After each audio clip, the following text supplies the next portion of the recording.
Right, back to vlogging time. Apologies, kind of missed 2 or 3 weeks now. To be honest, it's been an awful few weeks. We've really struggled. I've struggled physically, mentally. I've had quiet. Oh, it's been a fucking tough time, man. So, it's Monday today. We've got in some shadow boxing, so we did 8 rounds, not flat out because still going a little bit dizzy and still not quite there, but I'll pop up that little graph there. Starts tonight's action. Did some pull-ups as well, sort of in between that. That was pretty cool. And I think I'm with a vlog, I'm gonna sort of maybe go a little bit more like this, a little bit more talking in between lifting, just checking the beard, or I need a trim.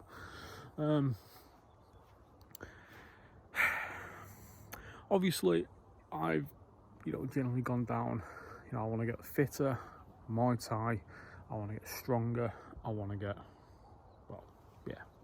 leaner, badder, stronger. Whether or not I'm getting back to competition level, I don't know. I think I got a little bit locked onto that.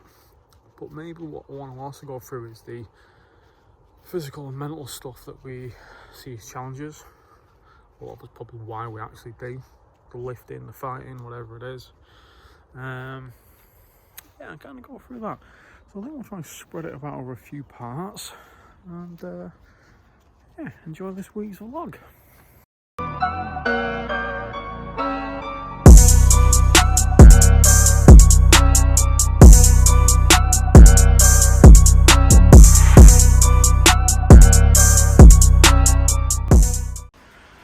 How we doing, folks? So Tuesday, we get some weights on the go.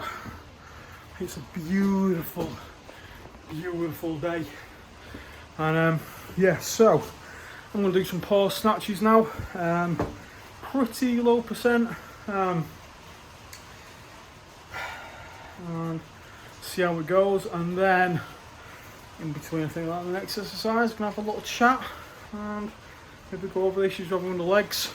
Kind of things I'm trying to do with that. And any suggestions, feel free to add. So let's get first lot of sets out of the way.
Right,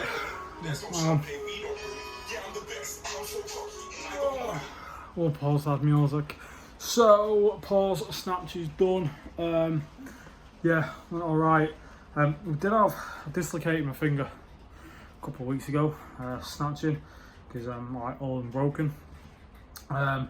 Did feel alright warming up, and on the first sort of 3 sets, but then on the 4th it kicked off again. Feels like it might have popped again. It's started bruising up. So put the old movement straps on. So that'll do us for the rest of the session. So we're going to do some blow knee hangs, just singles, 5 singles, slightly heavy weight again. It's not massive, just getting used to it. So yeah, I thought I want to have a little chat about some of the issues I've been having, why I suppose I've stepped away from competition, you know, kind of pushed myself to what I could do, and then I've kind of 4 years now of not really competing. We're back to training, but we're learning an awful lot on what we've coming back actually from the lockdown training here. So I was able to experiment a lot more, see what I did and what didn't work. So basically my knees, well, I was at the Bergson Trophy 4 years ago, and my knee blew out when I was cleaning jerking on the platform, 9 miles away from home. I probably shouldn't have driven home, but adrenaline's one hell of a drug. Be like in the voice of Rick James. And yeah, what it turns out is I mean I've had problems with my legs from the knees since I was a child, basically. And when I spoke back with my parents or my dad, and some other people who knew me from, have known me over the last sort of 10 to 20 years, they've all said the same thing. I've always had this issue with my knees. I've always had this period where I wouldn't walk upstairs. I, as a child, didn't want to get out of bed because of pain. Pretty much most sports I've started, I used to play a lot of football. I had to stop that because of pain. I used to play tennis. And I think that's probably where I got my dislike of actual sports, in terms of me playing them, until I found the gym again at about 27, something like that.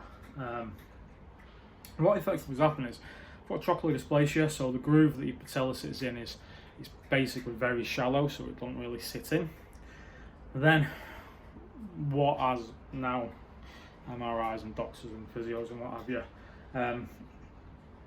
my ligaments are either ruptured or are when it's like plasticity, so they're not, where your ligaments, they stretch, they get to that end point, send you signals of proprioception, and then they go back.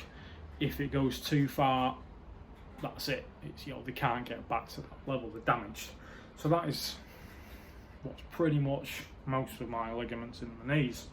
And then on top of that, I have got massive meniscus tears, medial, lateral, sod all of that apparently left. The only really thing kind of like working on my knees, and that is why when I was multiple meetings with the surgeons, the physios and what have you, the top surgeon for the area, basically you've got to get back in the gym. They can't operate, it's too damaged. I get the feeling it would have to be full knee replacements, and I'm too young. Why you would give full knee replacements to like the elderly, I don't know, because no offense, I'm going to die anyway. So, but yeah, I mean, I've been discharged from there now. I've basically got told to come back when I'm in a wheelchair, and we'll then see what they can do then. Don't intend to get in a wheelchair, not gonna lie to you. So this is the kind of issue, I was on crutches for a long time, and now, I mean, this isn't a woe is me story at all. What this is for anybody else having the same sort of situation, and possibly like me, also having the mental struggles of not competing. It's actually really quite bad, and considering I wasn't at a high level, you get some pretty dark times. You feel pretty useless, and obviously stopping training Muay Thai and weightlifting and what have you. So that's the kind of basically the initial roundup of my knees. I've then got other sort of physical issues like hypermobility and all these other things going on, which I suppose have some explanation. So what have I done? It's kind of led me down a route actually of wanting to get into coaching. That probably was the biggest trigger and also possibly in sports therapy in the end as well. I've done quite a bit of research, and it gets really interesting. Yeah, so just did 3 singles. One of the things gets this kind of how my training felt now, but later on is I have to be careful with the volume I'm sort of doing. We're learning from experience. So yeah, basically this happened in competition for the first, well, quite a while to be honest. Yeah, maybe 2 years. You know, we went through various surgeons, we went through various physios, and it gets, and I have this with my better half as well, who's also very ill. And, you know, you kind of feel like you get passed around a little bit, you know. I went through various surgeons, various physios, hospitals, blah, blah, blah, blah. Like I said, in the end, I was having between subluxations, which is sort of like a partial dislocation, if you like, it's popping out and popping back in straight away, and dislocations. So I'm about 2 to 3 a week. You know, walking was horrendous. Stairs were horrendous. You know, it really was a point where I was just struggling to actually, you know, your general day-to-day stuff. I'm fortunate enough to have an incredible partner by my side. You know, we went through some issues. I went through some, got back to some habits, alcohol and what have you, which we'll go into that. We'll go into what helped me as well, because you never know, things might help other people. But yeah, it got to being a pretty rubbish time. And you know, I got discharged from pretty much every physio I went to, or got sent to, just because they couldn't do anything. Discharged from surgeons. Like I said, literally told, come back when you're in a wheelchair and we'll see what we can do. You know, and this is something that's important, and I think if you're a PT, if you're just talking to someone, if you're a professional, it's something that gets put around an awful lot, is how you word things to people. You know, I've learned an awful lot in the last 4 years, and a lot of that has been how you word things. You know, being told come back when you're in a wheelchair, not great. Getting told you're never going to lift again, don't even contemplate in boxing, don't even contemplate doing any of this stuff. It you know, when that is your drive, and with me, lifting weights, throwing leather, and being dumb in cars, that's what makes me tick, obviously outside of my family. So yeah, so initially I kind of followed all the instructions. What I do different is that I start doing it myself early on, and basically that was just getting your damn legs moving. Whatever's injured, try to keep it moving. In the day, we know tendons love load. This whole sitting about doing nothing for tendons is not a good thing at all. There's a lot of studies coming out showing that. So yeah, band work, just leg extensions, just working on getting that full range of motion. And really, you know, good days you're feeling good, you're doing a little bit more. Painful days you're doing a little bit less. You're just sort of varying it, going along. And that is kind of how it went for a long time, and even is still now often. But also don't forget your training. You know, I was going in, I was doing bits of training, I was doing seated stuff. So, you know, I think I got up to my heaviest bench actually around then, which was still pitiful, but you know, so don't really bench. Seated good morning, seated deadlifts, various bits and pieces, and just hobbling sort of along. And that's kind of how we sort of came to the end of the journey and the start of what we're in now. So I'm going to continue this session. We're going to get it done. Got some squats to do, and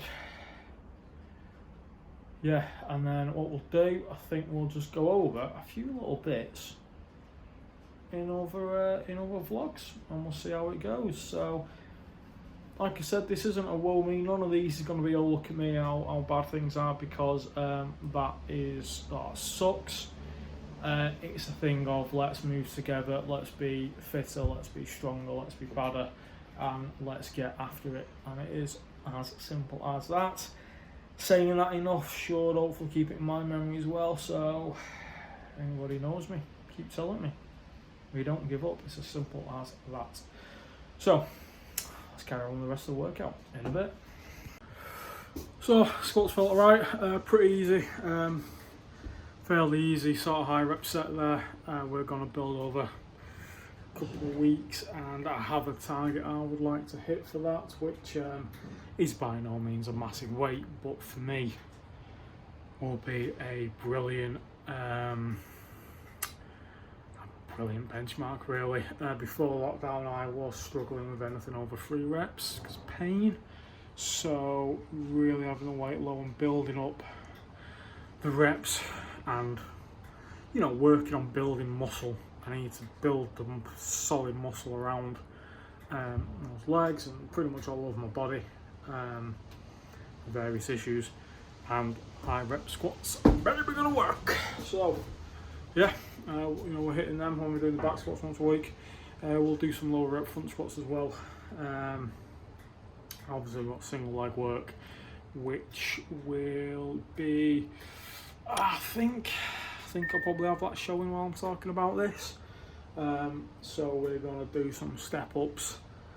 Never actually tried them before, so let's see how bad they go. And some other work, and yeah, and then that's it really. So that is the kind of the snatchy session at the moment, and hope you've enjoyed it. Been a little bit of an insight into what we're doing, a little bit of an insight onto, you know, there's only so much you can take advice from people telling you to stop. Yes, things change. The reality is, am I going to compete? Probably not. If I can't be the best and I can't get to British and all that, I don't see a point, I'm not gonna lie. But I know I can, you know, I'd started coaching before all this, weightlifting coaching. I know I can be a good coach, and that is what I'm also going to do with this channel as time goes on. And you know, as I kind of get the pieces of paper and what have you to sort of certify that, and yeah, it's going to be good. So I've enjoyed the vlog, and I'll see you on the next one. We'll cover one of the other sessions and go a little bit more into either the legs later on, or maybe some of the health stuff. Who knows? I'll probably decide on the day. So stay strong, keep at it, don't give up.